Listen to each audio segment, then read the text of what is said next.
Evening all you lovely people. HARP's the name. Hopefully winning's the game. Good to be back. I'm on a little bit of Rioja, I think it is today. Just like a big shout out to the guy who says you're not drinking Merlot. It's actually Rioja, which I thought on the last video I was actually drinking Merlot. So there you go. Completely got the wrong grape. But let's try this little beauty. Oh, not a bad drop, that one. I think it's going to be a bit of a longer video. We've got a few horses to put out there. Probably have a little bit of a roundup of what's been going on, because obviously the action's, you know, hotting up now.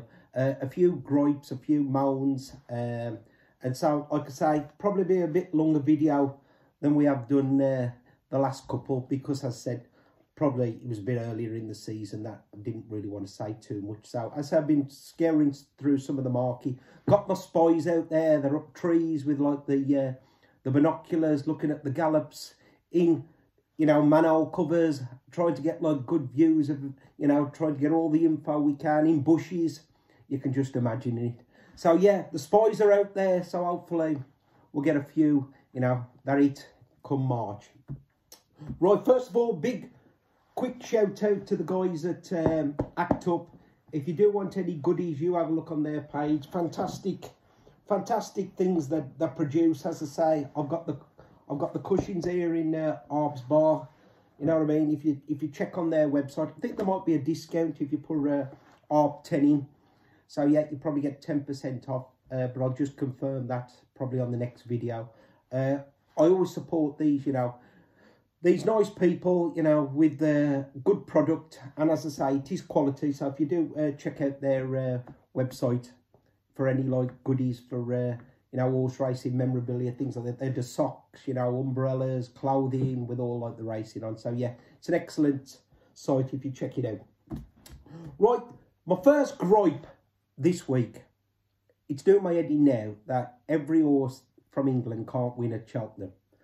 How many times I've heard in the last week or so, like, as for example, Johnny Who can't win Cheltenham, trained in England. Right, Captain Teague, no good, trained in England, got no chance. This is all you're getting, like, from podcasts now. I mean, the horse doesn't know he's trained in England. And look, we know Mullins and Elliott have got, like, some weapons. I mean, Captain Bellamy, oh, no chance. Another one, trained in England.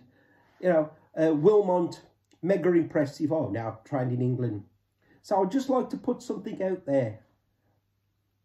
Jerry Clamby's not going to win the Gold Cup because he's trained in Ireland.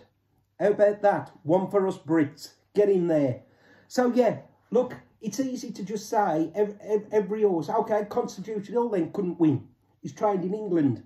I was hearing that, you know, before he bolted up when he won the Supreme.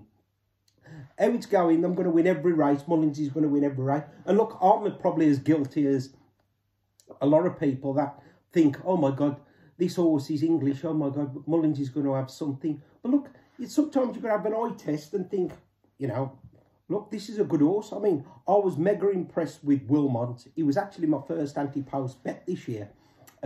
Look, I've got him at little stakes. I think I got him at like a $5 each way. I got him at 66 to 1 for the Supreme, and I got him at 250 each way at 50 to 1. I got him at 66, yeah, £3 each way, and 50 to 1. I got 250 each way. It was my first bet. It was just, I like a big punt, you know what I mean, and long shots. I knew he was a good bumper horse last year. So, look, he's trained in England, but he to my eye, he was like very good, and we know probably something's going to beat it, but look, it's all the fun and all the excitement. It might still get placed, and at them odds. And all these people, oh no, you shouldn't be back in anti-power. I'd rather wait. No, I don't want to, thanks. I've got about 150 anti-post bets on now, if you'd like to know. They're all little stakes. My biggest bet is tenner each way. So, like I say, and £20, you know, doubles like I put on the video. So I enjoy that. All my big wins have been on anti-post. Not on the day, not on the week, on anti-post. Like I said, I've had Sir Gerard when he won at 33s. I've had, you know, Bob Ollinger at 33s. We were so unlucky with Jerry Clam last year at 33. everybody was telling me, my God, what you putting Stay Away Faye up for? He's from England, 25 to 1. That's ridiculous. No, he won, thanks. So all these, like, do-gooders and things like this, or, you know, no English horse can win. It nearly actually put me up back in Stay Away Faye last year. And in the end, I just went, look, this is a good stayer. And I'm putting it up. And I backed it myself, obviously. So, look, you can be influenced by people saying everything in Ireland's going to win. And we know, look, they got most of the good horses now. But we've got some good ones as well. And unfortunately, Nichols does, you know, as they say, shit out a bit now. I mean, a lot of the time he says he's like novices, oh, we're going to wait for entry, or he's an horse for next year. That really does my head in. Because surely, to me, if you've got an horse good enough to run at Cheltenham, you've got to run it. My God, it's like the Olympics of like the horse racing. Well, I don't give a shite about next year. I want him to run this year, thanks. So, again, that gets frustrating. I mean, Mr. Mullins, obviously, he'll run everything he can, you know. So, sometimes the trainers have got to be a bit more, you know, let's get at these Irish and, you know, have a go for the Brits. But, look, it is what it is, and we'll move on. That's the rant over anyway for this year. I mean, look, there's been a lot of horses out. There's been some excellent, like, juveniles out. I mean, my God, I was writing them down there today. JP's got some aeroplanes this year. Let's get the old Eric Morecambe's on so I can see. I mean, I actually wrote down, he's got A Dream to Share. Now, look, that's on the sidelines injuries, but I mean, it's favourite for the, you know, Supreme. He's got Mirazur West, who's supposed to be a bit of an aeroplane. Hasn't been seen yet, but again, Down Memory Lane has been tremendously impressive on his debut. Factor Foil, who Mr. Mullins has put up, you know, as his horse to follow for probably, you know, Brown Advisory. Then you got Johnny who looks an aeroplane. In the Pocket, who's like second favourite for the Turners. You've got Mystical Power, that's not run yet. That's been like very impressive. You got Iroko. I was actually at Warwick for Iroko, and McCoy was in front of me. And I was just nodding their head in, you know, thinking, yeah, this is a good horse. I actually said, Tony, you could have rode that even now. I mean, he was impressive. He jumped beautifully. So they've got Iroko, they've got Corbett's Cross. He was a little bit disappointing, but he looked fat. And as I say, I don't think they was trying very hard on that horse. Still potential there. He's got John Bon, obviously. Dino Blue, he's got that. He's got Cider Burley. Okay, he's a bit of a pensioner now. But my God, then you've got all the handicap plots. He's, you know, he's going to probably win something at Cheltenham, Pertemps, or, you know, what the plot up. And then he's got all these young horses, you know, some of them probably we don't even know about. So JP could have a right Cheltenham this year. So, yeah, I'd keep on side most of his. And so, yeah. Anyway, it's back to the bets, what I've actually had myself. Like I said, I have a little go on Iroko. As I say, McCoy was there to watch him run. Now, people are thinking, you know, he's going for the 3-mile race, the Brown Advisory. But I mean, I'm on about dropping him back to 2. He's got that much pace. And I did hear Mr. McCoy did mention that. So, look, the Turners looks an awful race at the moment. And how he travels, and obviously, you know, he likes Cheltenham. I thought at 14 to 1, I got a bit of a boost up to 15. So I've had a little dabble on that myself at Iroko. And the other one I've actually backed 2 this week, in all honesty. I did put ante up for the Ballymore, and he was there at 33 to 1. Now look, he won as he chose, you know, it was a really slowly run race, according to. It was a doddle, if you have a look at it. It was a nothing race. I mean, he only did what he needed to. I mean, I put him up at 33 to 1. Women pocket already because he's into 20s, if you want to, you know, if you want to lay him for some. But like I said, it was a nothing race, and he's in. He could be anything at this stage. You can't really say, you know, it was a great performance, but he won. We put Captain Bellamy up, you know, on the first video to win any race.